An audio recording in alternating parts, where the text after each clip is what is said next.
force my hand again, little loves. So be it. You've chosen to side with chaos.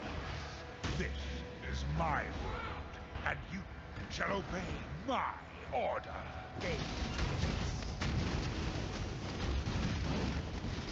Substantial.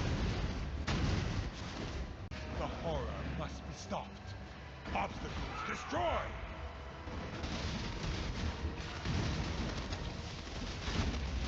Imperfect.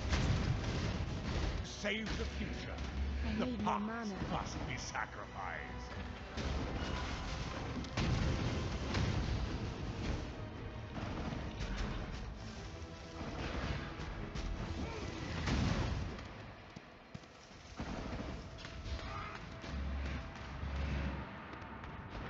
Embraced by misery.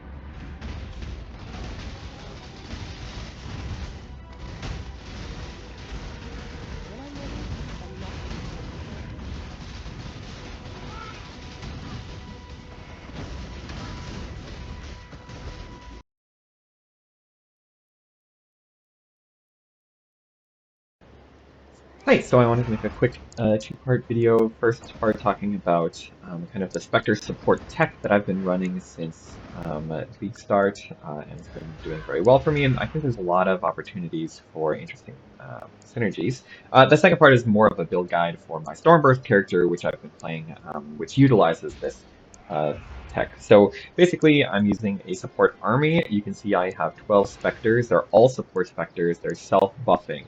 I know that most people who use Spectres, they run support Spectres to buff their other Spectres or to buff their other minions, but this is purely a self-cast, self-damage build.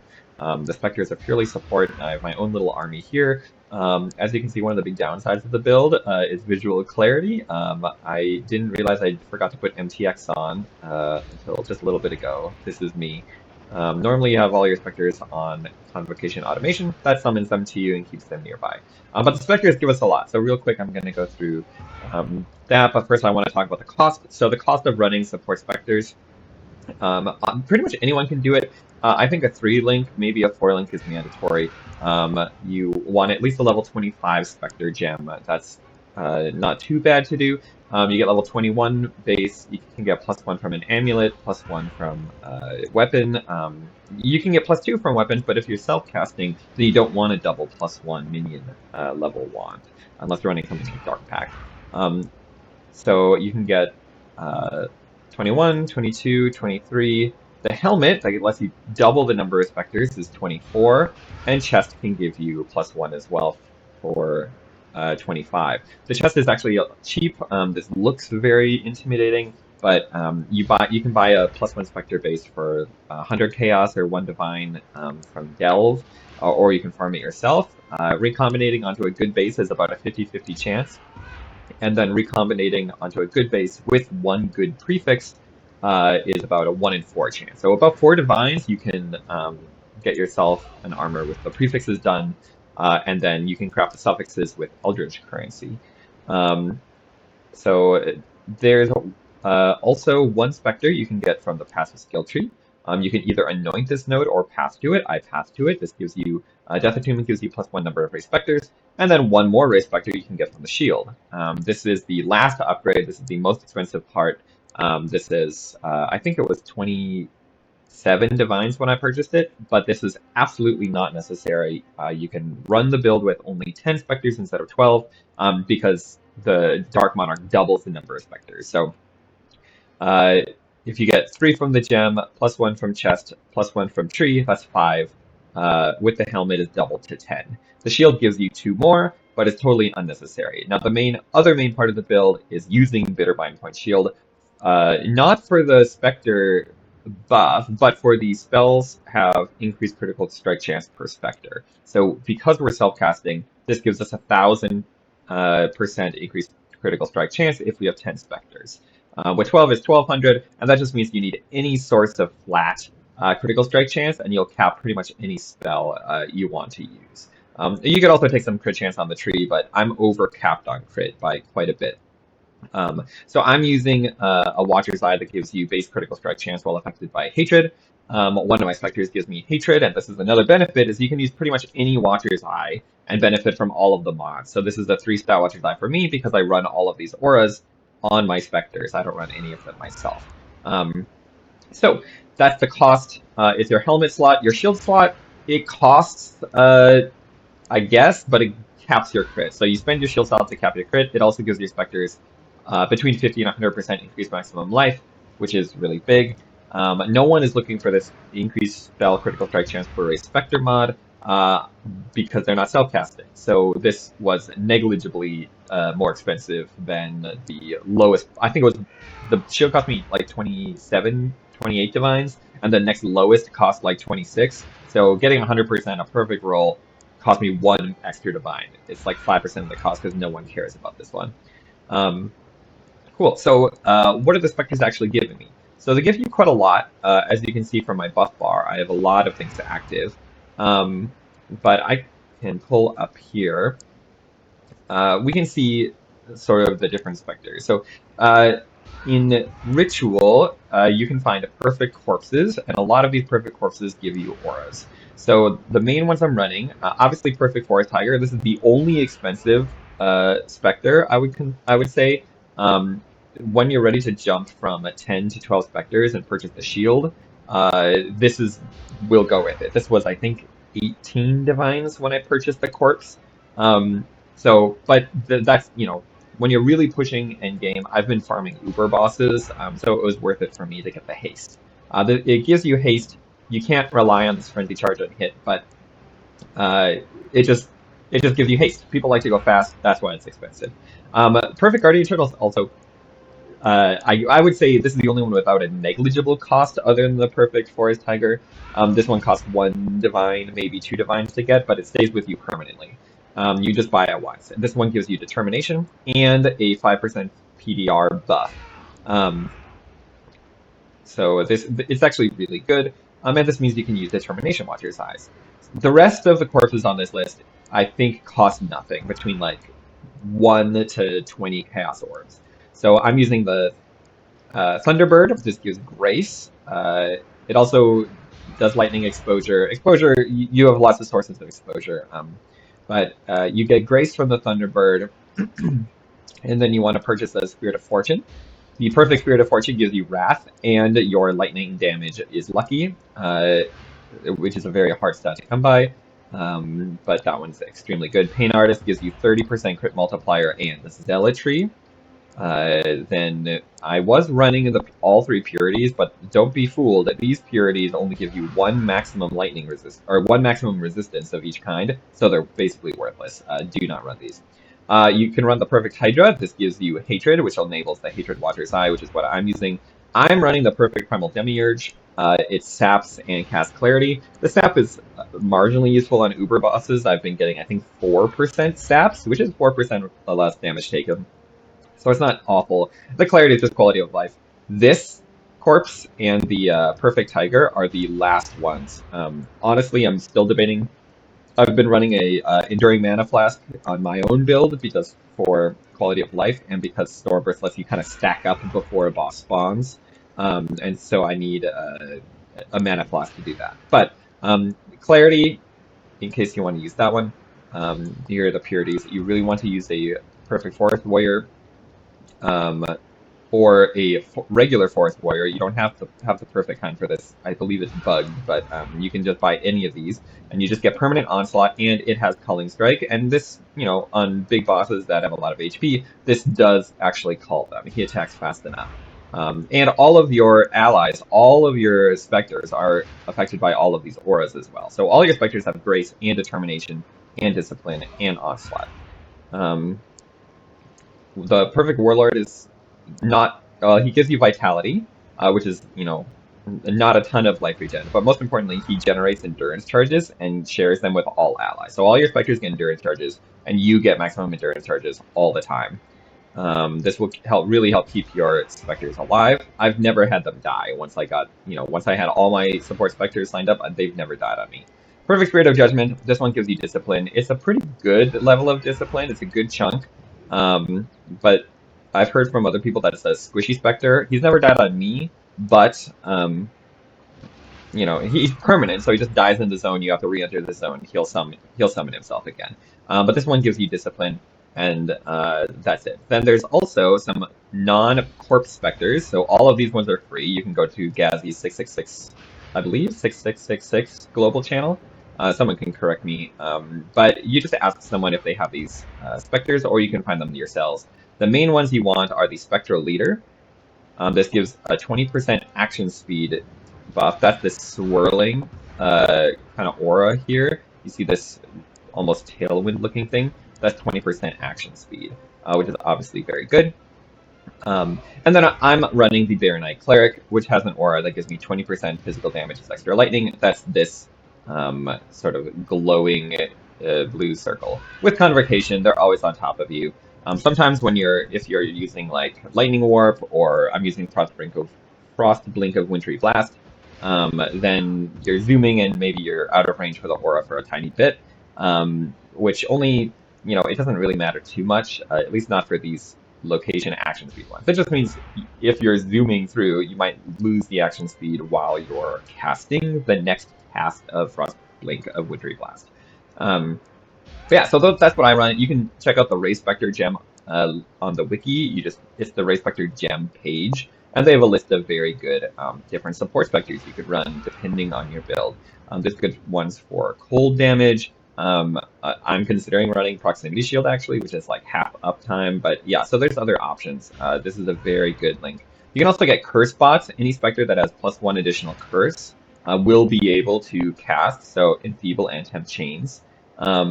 I'm considering doing this as well, as maybe dropping Clarity if you don't need that, and running a Spectre that will Enfeeble or Tempt Chains the enemy. Okay, so the next benefit you get from running all these auras, other than the stats from the auras themselves, which are enormous, you get a bunch of defenses. And this is from the Katarina Ascendancy. So you can get, here, the minion life node is useful for keeping your specters alive. I've never had them die. I was spec'd into Grave Intentions for a while because I was scared of chaos damage, but honestly, I've never seen them die. I've been doing juice T17s and Uber bosses. If your specters are dying, or you're early on in investment, or your Spectre gem level is too low, you can spec into this. This gives them chaos resistance and life, or you can give them Decay Ward, which gives them life on block. These two options hopefully should make them immortal for like 4 points. But the main point for Katarina Ascendancy is Umbral Army. This gives you 10% increased defenses per Spectre. This is armor, evasion, energy shield, and ward. I'm not using ward on my build, but all of the armor, evasion, and energy shield, we get the main defensive auras from our specters. We get grace, determination, and discipline from the specters. And so you get, with 10 specters, that's 100% increased defenses, and you get those auras for free. I would also recommend running Runegraft of the Fortress. This is another 40% global defenses Runegraft. If you can hit, if you don't need the attributes, but that's the only energy shield investment I have on the tree is 12% in these two nodes, and then Runegraft of the Fortress and Umbral Army. And my armor is almost 20,000, and my evasion, which the only evasion piece of gear I have is these gloves that give me 116 evasion. I have 14k evasion. So you get 14k evasion for basically nothing. It's probably the same for armor. I just actually have, some armor chest piece. But if I didn't have any armor gear on, I'm pretty sure I would have around the same amount as I have evasion. And that's just because of the 14% or the 140% global defenses you get from the Spectre and the Runegraft of the Fortress. Well, 160% because I have 12. But again, that was a recent upgrade and the only expensive one. Everything is fairly cheap. You can get this running under 10 divines easily. I would just recommend a Spectre chest. This is 4D, I think, and this is the most expensive item, the only expensive item on the build. An Ashes is less than a Divine now. You don't need a perfect roll, but you just get any Ashes, and it's good. Cool, so the next thing I want to talk about is the other benefits of running having your specters run auras instead of you. The first is you can use a Sublime Vision. I think this is a really cool tech. So Sublime Vision disables auras other than the aura that's rolled on the Sublime Vision. But you don't have to run any auras. All your specters run auras for you. So you can run any of these. You can run, if you want Scorch, you can just run Anger on yourself. You could get Brittle, although you don't need it because of how much crit you have. You could get Sap, Curse on immunity. You could run Explodey Pride, 10% action speed, haste. You can run any of these. You can run any of these, and you'll be able to benefit from it because you're not you don't care that your other auras are disabled, which is the main opportunity cost of using this. You could use the Vitality one. This is pretty good. Regenerates 15% life over a second every time you're hit. If you're running this on a Hierophant, this tech doesn't have to be on a Witch or a Guardian or anything. You can run that on anyone, but if you're running it on a Hierophant, you could get increased effect of Arcane Surge, which is 16% more damage and 16% increased cast speed, which is pretty good for one duel.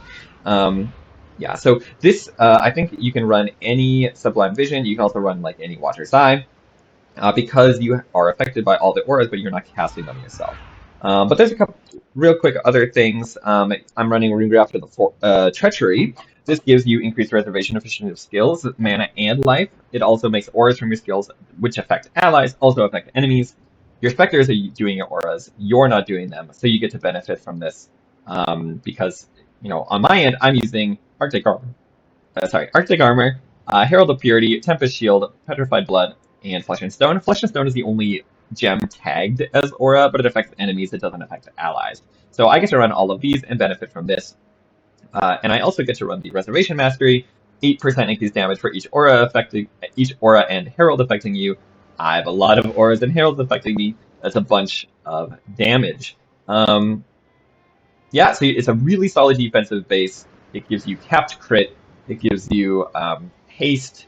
You know, it gives you a bunch of damage from hatred, zealotry, gives you action speed. You can run, you know, the cleric for fizzes extra lightning. You can get clarity if you want. You get permanent endurance charges, and you get free up your reservation to then run a herald or Arctic Armor or Tempest Shield, and you can run all of these things for the low cost of, you know, half your gear, but it's definitely worth it. It's not that bad, and these gear pieces aren't so bad defensively if you're scaling some ES.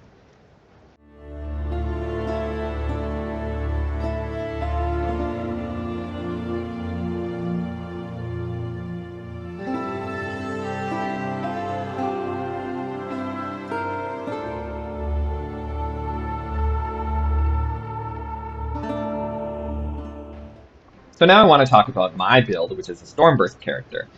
So I'm running Stormburst. Stormburst is a very fun spell. It was buffed last week, and I know a lot of people used it combined with Offering stacking and Golem stacking on Elementalist, but I'm using it with my Spectre build for a couple reasons. First is that I scaled Duration and Mistress of Sacrifice, the node that I get with Forbidden Flame or Forbidden Flesh, or if you just play Necromancer, you can get it that way. It gives you your offerings also affect you, which is really good for capping your block with Bone Offering, which also keeps your minions alive. But on top of that, it gives you 40% increased skill effect duration on the node. And 40% increased skill effect duration is like a 20 to 25% DPS increase, more DPS on Stormburst. And so it's just a really good starting point to sort of start to scale the damage. Stormburst does very high damage. It's a channeling skill, so you have to stay still, sort of face tank things for a while, but it's very, very strong. Even as soon as you get it to fight Merveil, she'll just die immediately.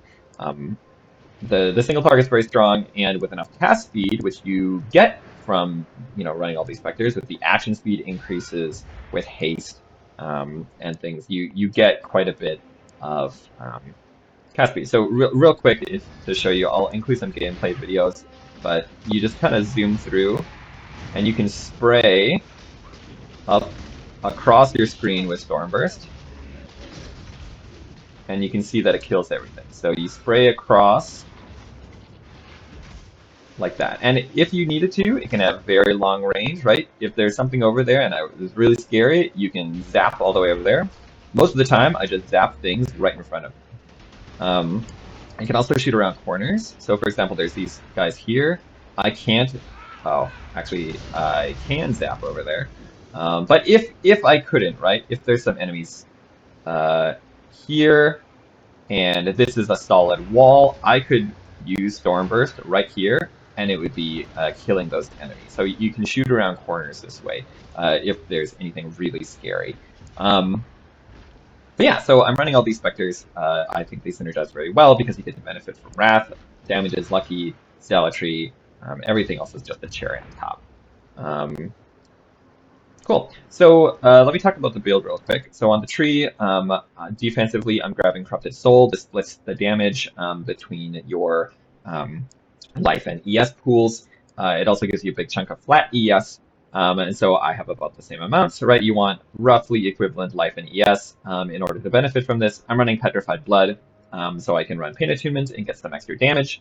On top of that, I'm scaling just a little bit of extra block. I have a Megalomaniac here that finished capping me out. You could just run a medium cluster with Stoic Focus, which gives you 5% attack and spell block while channeling. Yeah, so on my large cluster jewel here, I get some extra spell block and Essence Drutch, which is some Life Leash's energy shield. So the tree, is pretty simple. I pick up some cast speed here. I pick up Enduring Bond just because of the 20% skill effect duration. It's 3 points, and these don't really do anything for me, but the 20% skill effect duration is, I think, 15% more damage or something like that. So it's worth these 3 points. It averages to be a very worthwhile node. Uncapped crit, but I still get this because you get quite a bit of crit multi, and then increased effective non-damaging ailments because I'm scaling, shock, and I'm using Shaper of Winter to reduce enemy damage. Stormburst is a physical spell, and so this 3% chance for his to deal 300% physical as extra damage of a random element. Actually very good. The main perk of Stormburst is that it hits extremely rapidly, like hundreds of times a second. And so the 3% procs fairly frequently. This means that we can use Trinity support, for example, because every so often we'll have one giant hit of a fire or cold damage. This will let Trinity activate. If you need damage from mapping, you could use a different support gem. But if you're sitting and casting for more than a second, then this is up. So against any bosses, this will be up.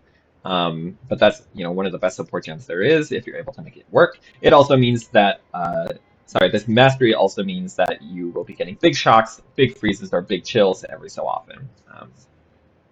Cool. So that is the tree. I'm pathing down here. This Glorious Vanity, you can get some good nodes here to shore up some extra points you need. This is where I get my lightning damage leash to his life. You could get that on a large cluster or on a helmet corruption. But I get my leash here, and then I get some extra damage here. This, it was a 100C Glorious Vanity jewel. No one's looking for these. It's actually very nice in this location because you get to pick up this if this is a good node or this is a good node. It can be either one of these. Then you also get the Fire Mastery for 100% increased damage against ignited enemies. I think this does give you 1% of your hits deal fire damage, but I wanted a little bit more reliable. So on my Abyss Jewel, this was like 40 chaos. I just picked up adds any amount of fire damage to spells, and then that combined with Ash, Frost, and Storm means that you are always igniting and always benefiting from the 100% increased damage against ignited enemies. Alternatively, you could use Shaper of Flames. I was using this earlier on before we found out it was bugged, and now it's fixed, but I still prefer Shaper of Winter. But this gives you all damage can ignite, and that will also do it. And then I'm pathing down here to get life nodes using the Fellborn Red Dream. This combined with Tattoos gives you, I think, 56% increased life. And it also gives you a bunch of resistances as you're pathing here. So it should freeze up suffix pressure on your resistances, and it gives you a lot of really good benefits. And then finally down here, I'm pathing to Instant Leech. These attack nodes don't give me anything, but the Instant Leech Mastery gives you about 6,000 life per second and 9,000 ES per second Instant Leech. So it's not over time, it's instant. So it's definitely worth these points to pick up. And then on your way, you get to pick up Nomadic Teachings for +2 all-res, which is really good. Other than that, I'm taking Death Attunement. I'm taking Increased Effective Offerings because I'm running Bone Offering. Just pathing the Pain Attunement and getting some extra cast speed nodes here. There's different versions of the tree. You always want to pick up these skill increase effect duration wheel. This is a huge damage multiplier for Storm Burst. Before you're, if in future leagues, if you can't use the Fallborn Red Dream, or you are smart and you can come up with better pathing than me, I would probably cut the tree off here, go up this way. You can pick up Whispers of Doom, you can pick up Life ES nodes, and come down here to put your Glorious Vanity. So there's different tree options. I was running Spiritual Aid for a while, so you can come down here, pick up Spiritual Aid to benefit from minion damage, which is really good, especially if you're playing a Necromancer. I think this is better. You can come down here, pick up a Jewel Socket here, and then you can, get an extra Endurance Charge in life. So there's options. Just because of the Fellborn stuff, I'm running it down here for defensive benefits, and this is a good location for the Glorious Vanity, but I've sorted through this section of the tree as well, and going up here, this section of the tree. So it's quite close competing. So I would say if you like build creation, this is something to play with. So I'm running a trigger weapon. You want, +1/+1 with spell damage if possible. This is pretty easy to get. A little expensive, but you can spam Essences of Woe on a fractured +1 all spell gem base, and this will give you eventually a +1 level of physical spells. And if you get +1 level of lightning, cold, chaos, etc., you can just sell those to remake your money to buy a new base. Then you can you craft prefixes cannot be changed, use the Veiled Chaos Orb, unveil either cast speed or crit multi, and then get your trigger. So the main thing that we want to trigger is Desecrate and Bone Offering. You want it in this order. I'm actually not using a third trigger. I'm put a Reservation skill in here because that will basically disable this slot. So, sorry, my cat's in the background. So I'm just running these two triggered. The mana cost on this is way too high because all of our mana investment on rings is for channeling skills because I'm Stormburst. I don't get to reduce the cost of these at all. And so if you run anything else on here, I was trying to run Sigil of Power, for example, for a while, and it's just too expensive. It's like 150 mana per cast. I have 152 total unreserved, which is, it's like 14%. I'm leaving myself quite a bit, but it's not enough if you want to run additional things in the trigger. So I put a Reservation skill in there. You could put Convocation in there. I have Convocation on an automation link set up. And so that means that every 2.5 seconds, all your Spectres get summoned back on top of you, so you pretty much never lose them. Defensively and offensively, I would never consider them gone, but I wouldn't rely on them. For example, if you are using a Watcher's Eye to get the final 50% of physical damage conversion to lightning, I was doing this for a while. So you can get physical damage converted to lightning on gloves. You can get that on a prefix, which can be veiled or just crafted. So you can get one mod there, and then you need to pick up another mod somewhere. So you can get it as a Eldritch Implicit for 20% physical damage converted to lightning, but this takes up the spot that would give you your lightning damage applies lightning exposure, which is super important, especially for Elementalist.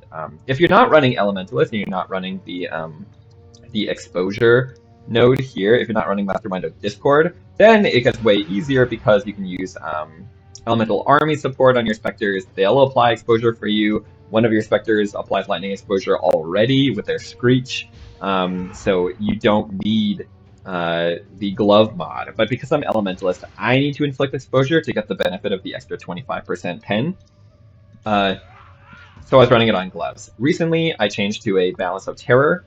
To when you've cast Conductivity in the past 10 seconds, your hits inflict lightning exposure. So now I run this. I was running Conductivity on my trigger weapon for a long time, but I've been farming Uber bosses, like I said, and it just, the uptime wasn't good because every time the bosses phase, they cancel the curses on them.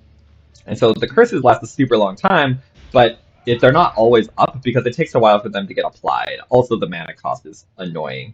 So now I self-cast Elemental Weakness, and conductivity. Elemental weakness is good because, again, the Balance of Terror gives you a huge physical damage as a random element if you cast elemental weakness in the past 10 seconds. So I'm using them both. The good mod, according to the market, is only the phys damage as extra elemental. No one cares about the lightning exposure. But for me, it's actually extremely important because I need to expose, and this lets me get the final amount of physical damage converted on the Eldritch implicit on my gloves. All that's to say is that before, when I was using a Watcher's Eye to do it, which is physical damage converted while affected by Wrath, if you get out of range of your minions and then hit something on a Phys Reflect map, normally you don't do physical, but if you're out of range, suddenly you're doing physical and you can one-shot yourself. Yeah, so Watcher's Eye, I would say this is probably the best way to get flat. If you're on a budget, again, you can do this under 10 divines. If you're on a budget, just use Frost Shield. Frost Shield gives you flat critical strike chance if you stay in its zone for a while, and it lasts basically forever. So anytime you're at a boss, just drop Frost Shield. If you stand there for a second, you'll be capped crit. So this is a really good way to do it. Or you can just run Assassin's Mark. You only really care about capped crit for bosses. Just run Assassin's Mark, mark them, and that gives you base crit. They're capped forever. I'm using this. I would say the Hatred mod solves one of your problems if you don't want to run Assassin's Mark, because I don't. I want to run Balance of Terror for both of these curses. Then you can do this. It also gives you a lot of other good options. You can get Life on Hits while Vitality. You can get Fizz's Extra Lightning while affected by Wrath. All of those. While the Fizz's Extra while affected by Wrath is pretty cheap. I'm going defensively. I want ES on hit while affected by Discipline. And then I needed to get some crit damage reduction because this build can still get one shot. It's pretty much, because of how much recovery it has, it's immune to most damage, but true one-shots and damage over time while bosses are immune or untargetable is pretty annoying. So defensively, let me go over this real quick. Defensively, the build is extremely strong. So I'm stacking a lot of different mechanics. I've got about 10k, 12k?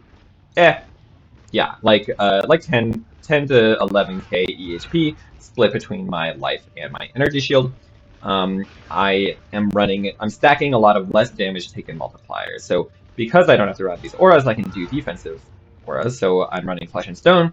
If an enemy is within this circle of me, which is why I face tank things, they deal 21% less damage, but this is scaled by aura effect. So this Flesh and Stone is more than 21% because it gets a boost. So I think it's something like 25%. 25% less damage if they're in the circle. I'm also running Arctic Armor, where physical and fire damage hits to me while I'm stationary, and I'm Stormburst, so I'm always stationary. Just get reduced. Other damage is lessened as well by 23%. Also, the chill ground you leave behind you lasts a huge duration, 12 seconds, just because we scale duration so much. Because I'm using a channeling skill, you can use the Infuse Channeling Support. This gives you 14% less damage taken while channeling. On my Spectres, you want to run Meat Shield. Meat Shield makes your minions tankier, but it also makes them taunt. Enemies that are taunted deal 10% less damage to all enemies, to other enemies other than the one that taunted them. So this is a 10% less damage taken multiplier. I'm also running, as I said before, Shaper Winter. This I'm getting 40% chills on most things in the very early phases of bosses where they spawn in and have their damage resistance based on just spawning. I don't get capped chill, but otherwise this chill is always up. If you hit an enemy, then they're going to have a 40% chill on them and deal 20% less damage. Then again, you get triple defenses, right? You get, with no flasks, you get 20k armor. Sorry, I'm wandering out of range of this guy because automation is not up. You get 20k armor and 14k evasion, just based on, I want an armor base. You could go an evasion base or evasion energy shield base instead, and a pretty big energy shield pool. Your freeze shock immune, you can get chill immune from one mod on your boots, which I do. So the ailments are really easy there. You get a lot. You can get some fizz damage taken as fire on your chest implicit. You get PDR. You get 5% flat PDR from your turtle, just as a free buff. And then you get free endurance charges for 17% PDR. I was running an 8% PDR water side for a long time, but physical damage honestly doesn't bother me. I have been tanking Uber Shaper slams and everything, no problem. Yeah, that is not an issue. If you run Juice 17s and you run pick the alter mod that reduces your physical damage reduction, you can die. It's not an immortal build, but if you're most content, unless you're totally screwing yourself and not paying attention, it's fine. You could use a headhunter. I haven't tried it. There's nothing preventing you from using a headhunter in this slot and benefiting from using a physical spell. Maybe that's the best. Maybe I'll try it at some point. So on top of that, so if you do you have all these buffs, which is not that hard of a condition. Basically, it means you're channeling and you're face tanking. So you're within this circle and you're channeling out an enemy. You're going to be taking about 50% less damage total from all of their skills. And now I'm just recently started using Sigil of Power. Sigil of Power gives a big AoE. It lasts forever, right? It lasts 27 seconds. So for example, in an Uber boss arena, this will last the whole fight. Basically, as long as you need it to be there, and it gives you enemies in areas deal 30% less damage while in the area of Sigil of Power. So that's another 30% less damage, which means you'd be taking around 35% of damage. So if you're doing a T17 boss, you walk in, you drop this, and then you start casting at them. You're just going to be taking no damage. So you cut their damage down by a third, and then you get to insane recovery. So this build, because Stormburst hits so frequently, gets incredible recovery options. You can use these Shaper Life on hit rings. You can also get mana on hit. This is for spells. This is an incredibly rare mod. I think this is the only way to get it other than Sybil's Paw. But this mod gives you, each one of these is basically the same as 5% instant leech. Instant leech, 5% on the tree gives you about 6k life recovery. This mod gives you 6k. This mod gives you 6k. So I've got about 18,000 life recovery per second, and my life total, with Petrified Blood, but my life total is 3,100 is my unreserved life. So I'm getting my life pool back 6 times over every second. And then for Energy Shield, because of my Watcher's Eye mod, which is not essential, right? The instant leech is sufficient for Energy Shield. I was getting 9k back per second. Now with this mod, I'm getting, also 18k back. So I get 18k life and Energy Shield per second if you're able to hit something, and that's important. That makes some phases in, for example, Searing Exarch, the ball phase, incredibly annoying because you're not able to actually get your recovery. And our base recovery, especially while I'm using Righteous Fire of Arcane Devotion, isn't super high. Like, my life stays, but I don't quite have enough ES. And my life recovery is kind of low if I'm not leeching. I do have Overleech because of Petrified Blood, so that's another huge benefit. But just on its own, huge immunity phases are kind of annoying. That is one of the weaknesses of the build, in addition to the, again, visual clarity. Okay, so that is defenses. I'm running graphs as well. Obviously, you should be. I'm running the Heart of Flame graph and the Preserving Stillness. You could, so these are both defensive graphs. The one thing I will say you want on a tool graph of some kind is chance to gain a frenzy charge on hit. Because Stormburst hits so often, this will be pretty much always up against unique enemies, but this gives us frenzy charges, which is a really big DPS increase.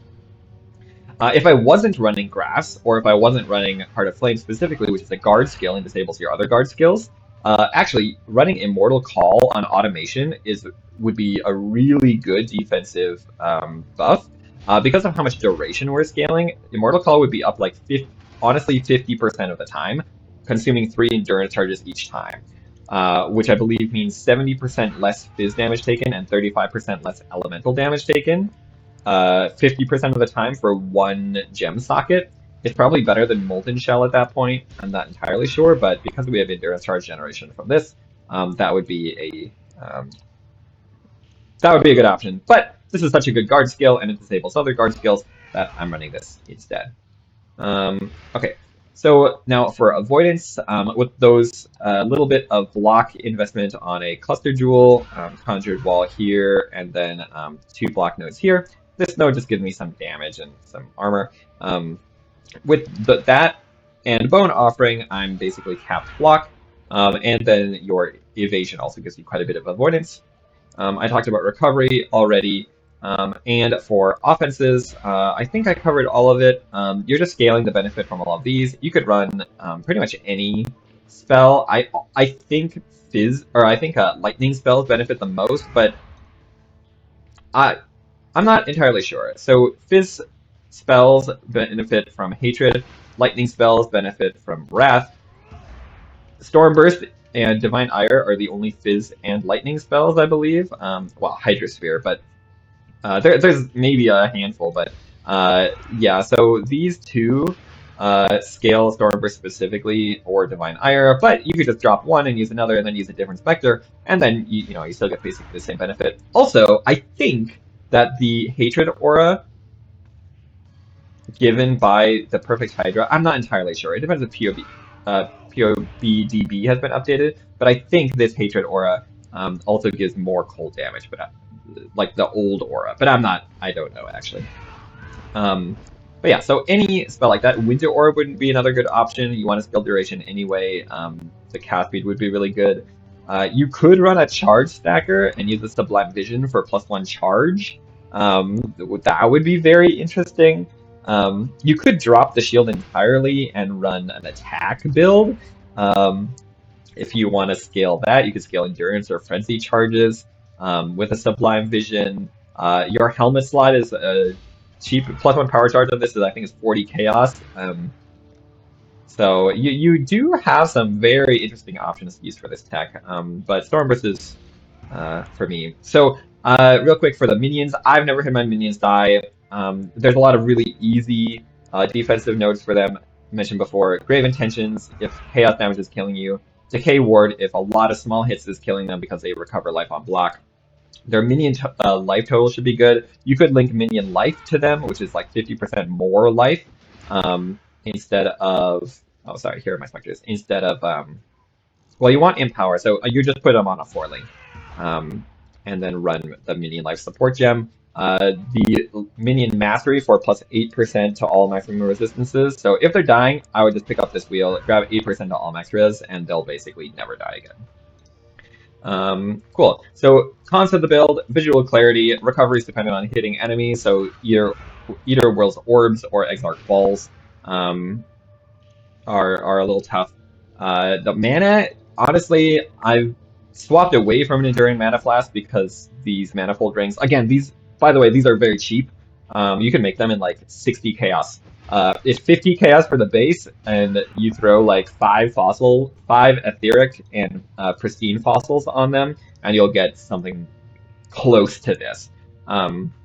So maybe 2 divines is what I spent rolling these, but these are basically perfect, or almost, but they're very cheap to make. Don't be scared by the high base. The bases are like 30C. Yeah, so if you're not able to use the recovery from these or the mana, then an Enduring Mana Flask is good. So I'm back and forth on it. So mana solving is a trick, but it's not exactly a con. Cool. So you can run pretty much any map mod. You can solve Reflect with... I had a spare Shaper ring. Shaper can roll reduced damage taken from Reflect. So you can run that on a ring and just swap that out when you have a Reflect map, plus the Pantheon. Alternatively, if you really want to, you could swap out this Mastery to get reduced reflected damage taken, plus swapping to Soul of Bugle for reduced reflected damage taken for over 100%. So that's one option. But because our recovery is instant, you can run no leech maps, you can run reduced recovery maps. I've run no regen maps. I just bring an Enduring Mana Flask. So I pretty much, yeah, any map mod is fine for normal maps. T17s, it's going to vary. It also varies on what altars you're picking, but most of the time, those mods are not a problem. Cool, so that's pretty much the build. I included some gameplay footage. You can watch that. I've been farming Uber bosses, and I'm working on getting them shaved down. Offensively, you know, I'm at a 130, 140 million DPS, but it's a bit misleading because of the way Stormburst works. Basically, you're always at 75% of the damage that says in PoE, but it's good enough for me to basically instant phase supers. So that's it. That's the build. I hope you enjoy, and let me know if you have any suggestions for how to improve. I'm very interested in different tree pathings instead of going in the south here, going here or going here into this side. So let me know if you have suggestions or any cool tech that you want to use.